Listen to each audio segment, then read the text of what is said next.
Greetings and welcome to another episode of Caring for You with me, Dr. Terence Drew. And as you know, this month is Breast Cancer Month, and this is the second episode that we'll be looking at some aspect of breast cancer. And so I want to invite you to meet our specially invited guest, who you will hear from later. But before we get to that point, I want to speak a little bit about breast cancer so that we can be somewhat more informed. Most of my information will come from the Center of Disease Control of the United States of America, and so I indulge you at this time. So what is breast cancer? Breast cancer is a disease in which cells in the breast grow out of control. So before we get started, who has breasts? Both male and female.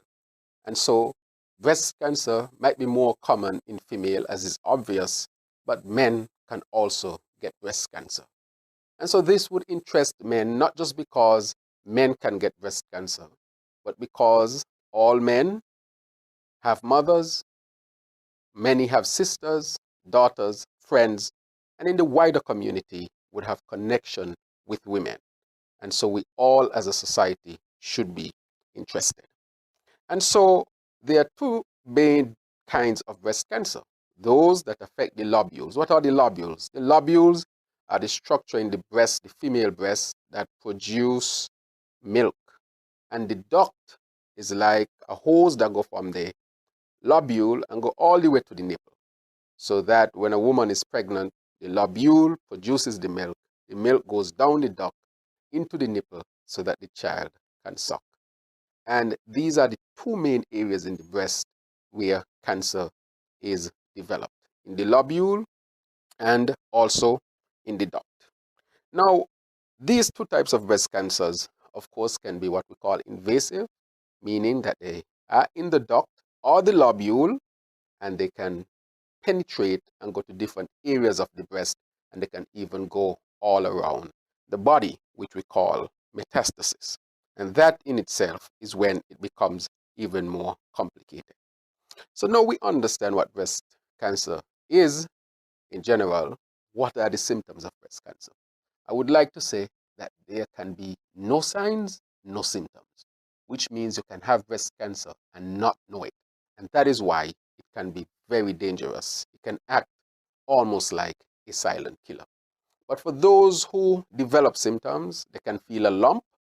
And as we learn later, it is important that you examine your breast, especially women, and you do it about 2 weeks away from your menstrual cycle. You don't want your menstrual cycle to be interfering with what you might interpret in your breast. The breast go through changes, just as the womb go through changes to produce the menstrual cycle. And so during different parts of the cycle, the breast tissue can be changed and feel like there are lumps, and people might get worried about cancers. And so choosing when to examine your breast during your cycle is very, very important. Also, people can also develop changes in the skin, which means the skin can become discolored. It can look reddish. It can look like there is what you call inflammation or eczema on the skin. There are those who can develop a discharge from the breast and those who can develop pain. But most times, when it is discovered, it is because somebody finds a lump, either the patient's partner, or the patient's doctor, who discovered that there's a lump, and after further testing and examination, it is discovered that it was breast cancer after all. But let me say, to alleviate your stress, that most lumps in the breast are not breast cancer. Many times persons, when they feel a lump, they think it's breast cancer. Most times it will not be breast cancer. So I just want you to alleviate yourself of some stress if you are thinking that. Now, apart from that, you can also go on and ask the question, so who are at risk for breast cancer? It is obvious. Two things, or two most important things, are sex and age. Breast cancer is the most common cancer in women worldwide, breast cancer, according to the most looked at statistics. Secondly, being over the age of 50 is also a major risk factor. So two things, being female and being 50 or older are the two most common risk factors. However, there are other risk factors that we must look at, and I will name some of them according to the Cancer for Disease Control. One, genetic mutation. That is also a risk factor. We have heard about the BRCA1 and the BRCA2, and I think the famous actress Angelina Jolie brought that to the fore when she expressed that she had a genetic predisposition to breast cancer and that she was taking off her breast and she was taking out her ovaries, which she did. And that was a serious decision, but in her own explanation, she was doing it for her children. Those with a reproductive history of having early menses, there are some girls who start their menses very early, because when you start your menses very early, the breast tissue become exposed to estrogen, which is the female hormone, for a longer period of time. Or you have menopause, 55 and older. For the same reason, you would have your breast being exposed to estrogen, which is the female hormone, for a longer period of time. And this, of course, predisposes the breast to become cancerous. Having dense breast, there are some women with dense breast. I'm not talking about fat breast. Fat breast is where you have a lot of fatty tissue. So if you're overweight or obese, you are most likely to have fat breast. But apart from that, I'm talking about dense breast where you have more connective tissue. That is a type of tissue that is there to hold the breast up, to hold the structures in place, and is different to the fat tissue. So some people might be slim and still have very dense breasts. Those who would have a personal history of breast cancer, that of course can predispose you, or those who might have non-cancerous breast diseases, some of those persons might be at risk. Family history of breast cancer or ovarian cancer, previous treatment using radiation therapy, are women who took the drug DES. DES is no longer used. But as we go on, I want to now talk about the risk factors that you can change. The risk factors that you can change. Not being physically active. And therefore, I want to encourage you to become physically active. And you don't need any fancy gym clothes or any fancy gym. If that is your choice, that is fine. But the roads, especially here in St. Kitts, you can walk 15 minutes from your house and 15 minutes back. And that costs you nothing, but can help to prevent breast cancer and other diseases. Managing your weight, making sure that you're in the prescribed weight for your height so that you're not at risk for breast cancer. Taking hormones is also a risk factor. Those who take hormone replacement therapy, that is after menopause, you might have severe symptoms of menopause and your doctor might put you on some hormone replacement therapy. That there's a small risk factor for breast cancer. Or those who take certain types of oral contraceptives can also be at risk. And the other one is drinking alcohol. Drinking alcohol and your reproductive history of having your first pregnancy after 30 years or not breastfeeding. Those also can be risk factors. But interestingly enough, with all the studies done, smoking tobacco has not been linked directly with breast cancer, which is very, very interesting. And so once we understand what breast cancer is, we know what are the common symptoms, and we understand the risk factors and what we can do. With this basic information, you can empower yourself, your family, your community, your country, and the world. And I want to say again that men can become involved because we have our partners, wives, our daughters, our mothers, our family members who are female, co-workers, community members. In other words, we are connected to women in every way in our lives. And so we too should be interested, even though men too can get breast cancer, but breast cancer at a lower rate. But I want to add that a lot of times when men get breast cancer, it is an aggressive type of breast cancer. And it can be even more aggressive than in most women. So men too should be interested. And so I want to bring this first segment to an end. And as we go on, we'll speak to a survivor. So in our next segment, I will introduce our survivor who would, of course, explain and deal with her own situation and her own story so that we can come home and be real about breast cancer. Thank you. See you on the other side.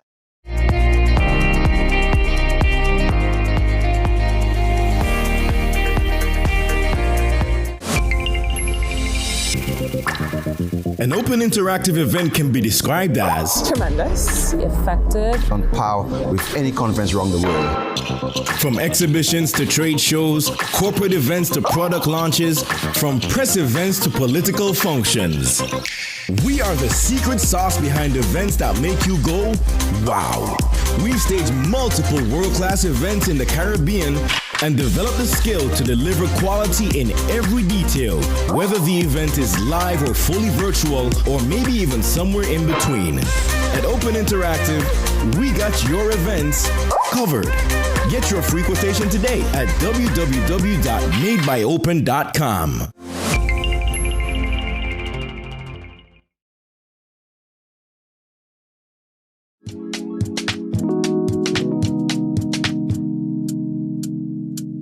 Want to buy some fresh fruits, vegetables, or ground provision, but don't have the time to go to the market or even to find parking? Look no further. Green Market and Delivery is your solution. Green Market and Delivery is an e-commerce store that sells and delivers local produce to customers in St. Kitts and Nevis. Anything you purchase, you can get fresh from the market and delivered directly to your door. Log on to www.greenmarketskn.com. Click on the e-store link, choose your items, and shop away. We have a wide array of products from fruits, vegetables, local products, spices and seasonings, and much more. Save time and energy. Shop on greenmarketskn.com, your one-stop shop for fresh local produce.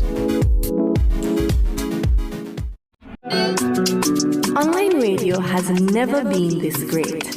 It's Voice of the Caribbean Radio at voiceofthecaribbean.net. Tune into Voice of the Caribbean Radio for great Caribbean programs, news, entertainment, sports, and current affairs. Wake up each morning and be inspired with One Day at a Time with Kim Huey.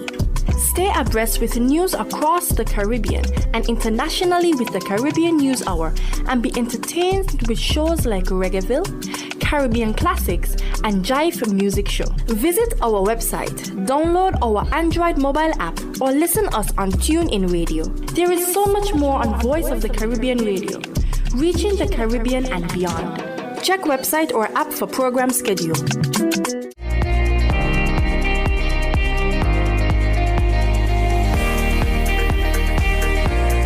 Welcome back to the second segment of Caring for You with me, Dr. Terence Drew.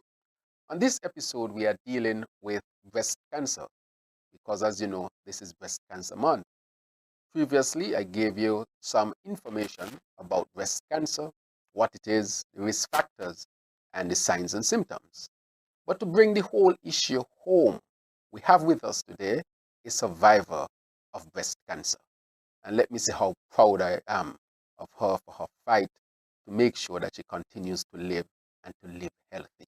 She's an example to all of us. And her name is Miss Diane Harris from St. Peter's. Greetings, Diane, and welcome to Caring for You with Dr. Terence Drew. I want you to share your story with our listeners and our viewers. When you were first diagnosed, what did you go through? How did you survive all of this? So, Diane, it's all over to you. Oh, okay, Dr. Drew. My name, like I mentioned earlier, my name is Diane Harris. I am from St. Peter's. First of all, I was having a shower and I felt a lump. I said, I will go to the health center and see if the nurse feel what I felt. So I proceed to the health center and I told her that I felt something. And she told me, yes, I feel a lump, but you can go to your doctor when you get some time. It's like, really? No, I went to the doctor the same day, and he said he confirmed, yes, too, that he felt a lump, and it's just like a 2 centimeter. And then he recommended that I take a mammogram. So he referred me to the specialist, and I proceeded to do that. Then. So then let me ask you, so you were doing your self-breast exam in the shower, or you just happened to feel it? No, I was doing the self-examination in the shower. Excellent. Yeah, because they claim that's the best place to do it. So I did. And then when you went to the specialist, the radiologist, I suspect, to do the mammogram, no? Or you went to do the mammogram first, correct? Yes. Yes. All right. So how was your experience when you went to do the mammogram? Well, to be honest, it was scary. Yes. And then I did the mammogram, and the nurse said that he felt a lump to confirm there was a lump. Right. So I do an ultrasound with Dr. Hodges. I did the mammogram and I did the ultrasound at the same day. And he told me he saw a shadow in the ultrasound. I don't know how I was feeling on the day. I can't explain, but it was really a bad feeling. And so, because cancer was not my mind. I knew about it, I read about it, and so, but they claim 1 in every 8 women may have it. So I work out the 18 for me. So then, from the on, he tell me, I cried and I cried and I cried. I said, boy, I said, nobody here home, no, but where I am, because I didn't tell nobody home. And so how are you going home to tell them that? That time my son was just about 5, 6. And then hear me, I said, boy, I telling her, who was very supportive. She said, I gone dead now. She said, no, I could go say, I get not done dead this same way. So she said, you ain't dead, no, don't say that, you ain't dead. But it was a bad feeling. And then I get hold of myself. I say, I could do this. And so after many tests and so, and so I went to the surgeon. He recommended that I must do a biopsy to see what it was. So I did the biopsy. And after the result came back, and so I went back to the office, I was scared. He said, sit down. I said, no. Before to get the new standing, I don't want to sit. He said, sit, Miss Harris, you have to sit down. So I did. And so he told me, yes, you have cancer. Okay, then I don't get a feeling, and so I was okay. I was okay. And then he recommended that I take off the breast. And so we had a family meeting. My dad and I went to see him, and we had a meeting. And then I decided, that was June 2015. And so this happened in August. I did not waste any time because, survival is the key for me. So I took it off in August. And then I proceeded to go on to NEWSLINE at the time for radiation, for chemo, for the chemo. And so I had 8 rounds of chemo, which in the experience was not easy at all. But sometimes when I get the chemo, your mouth don't have any taste, your hair fall out, you slim up, and so, but that didn't hold me back. I said, I have to eat my food regardless. And I ate tea, lunch, dinner, snack. No taste, but I'm eating. Because survival is the key for me. I had to do it. And so during the chemo now, like every 2 weeks you have to take this blood test to see if your cells up and so. So I did every time I go, my cells up. I said, good. So I keep eating. No taste, I got to keep eating. And so I went to the chemo and so. So I used to check with the doctor in Nevis then. She said that, when I went there to ask for the bill, one of the things stood out for me. I said, boy, Lord Jesus, me got no money, How I going to deal with this thing, boy? I don't have any money. But so happened, my friends, my family, the organization reached out and I paid my bill. When I went to Nevis, now I started the chemo. Well, I didn't go there. I went to find out how much the bill will cost. And they told me that they're going to give me the chemo on that day. I said, like, what? I didn't come here for that today because And then the time I started crying, because my daughter, I didn't know what the chemo was all about and nothing. I didn't know. And then I started crying, and so they said, I'm going to be okay. Cancer. So, okay.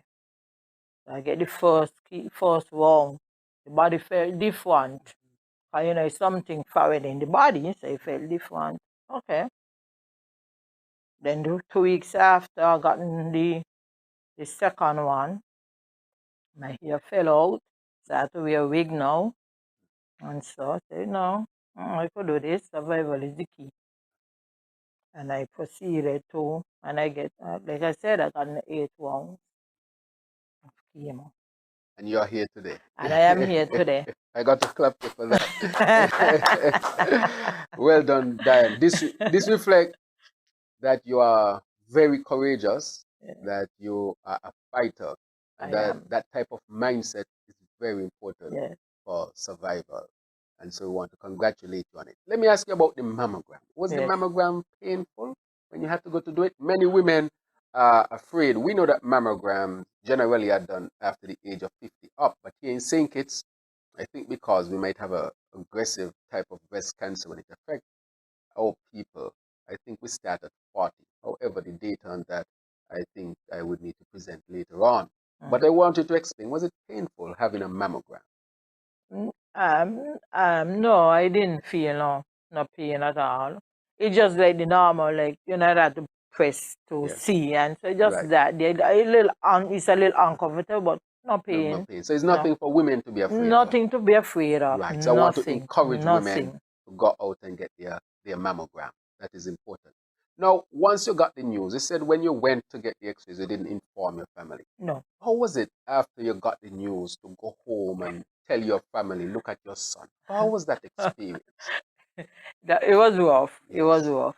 I said, but I went home and said, that's usual. And so then I say, I sick, you know, something happening, you know? Yes. And then they say, why is this happening? And I said, tell them about it, I got breast cancer, you know? And they say, like, what?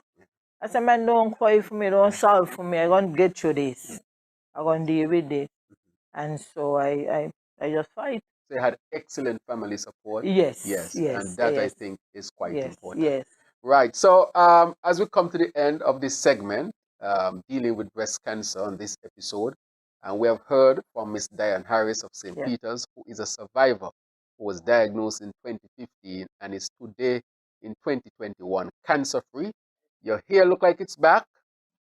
Some of it, and you have maintained your weight, as you have said. You are smiling, laughing, and enjoying life. And your testimony is a testimony to say it might be difficult. It is difficult, but with the right mindset, the support, treatment, you can survive, and you can survive well and live to enjoy life. Thank you very much once again, Diane, and see you on the other side of Caring for You with me, Dr. Terry.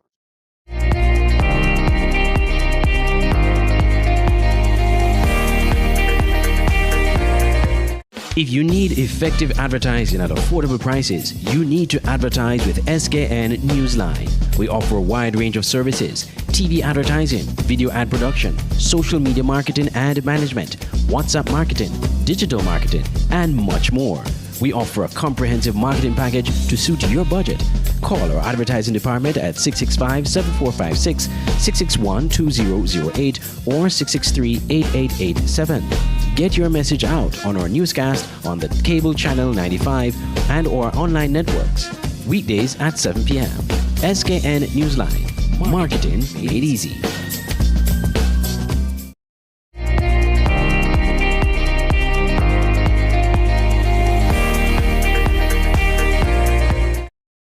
Welcome back to another episode of Caring for You with me, Dr. Terence Drew. We are now in the final segment where we are now dealing with breast cancer, knowing that this is Breast Cancer Month. We have heard from our survivor, Miss Diane Harris. But we should understand that people, in order to survive, they need support. They need our support. There are organizations here in the Federation of St. Kitts and Nevis throughout the Caribbean, throughout the world, who are involved in lending support on many different levels. be it financial, be it emotional support, and community support, forming support groups and so forth. And so we have with us today Ms. Patricia Farrell, who is the president of Reaching for Recovery, SKB. And so I will now give Ms. Farrell the opportunity to say what her organization is, what they do, so that we can be informed. So, Ms. Farrell, you can take off your mask now. Thank you very much. Beautiful pink mask. I hope I can get one. So, can you share with our viewers and listeners information about your organization, what you do, your involvement in the community, and so forth? And at the end, please ask for help because you help a lot. Over to you. Greetings. Thank you so much, Dr. Drew, for having me to represent Reach for Recovery. It's a great opportunity. And also good to be here with Diane. I knew Diane a long time ago when she started coming to the organization. So yes, I'm Pat Farrell. Most people know me just as Pat. President from 2018 when my sister Agnes Farrell died. She would have started this organization in 2002. Just after she came back from Trinidad for treatment, she recognized the strength of support.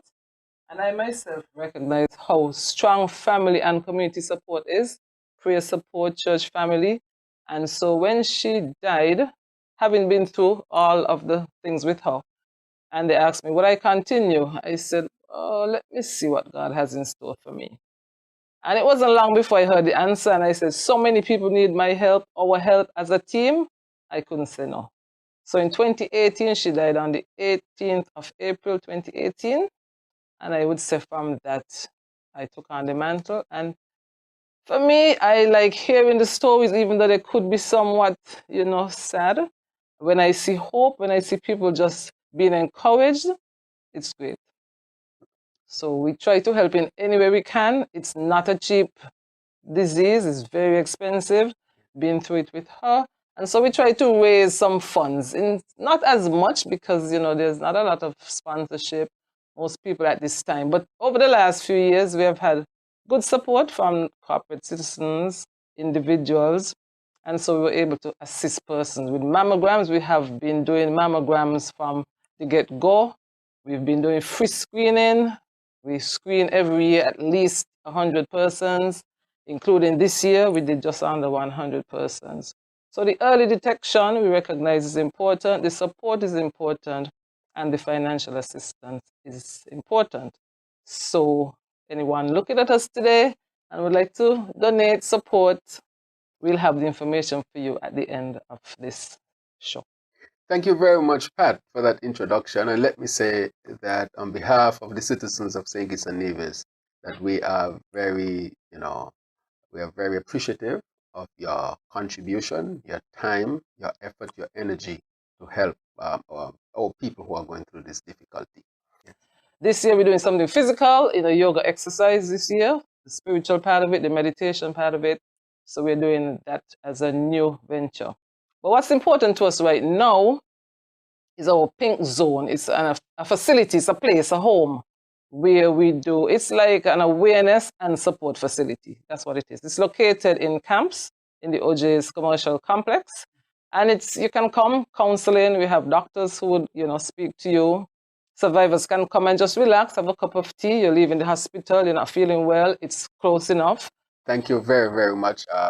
Ms. Farrell, I want to also reinforce the point and ask people to give. Mm-hmm. You can go to, I think it's Republic Bank, and ask for Reach for Recovery, SKB, and make your contribution. Thank you for joining me, Dr. Drew, on this episode of Caring for You. Thank you.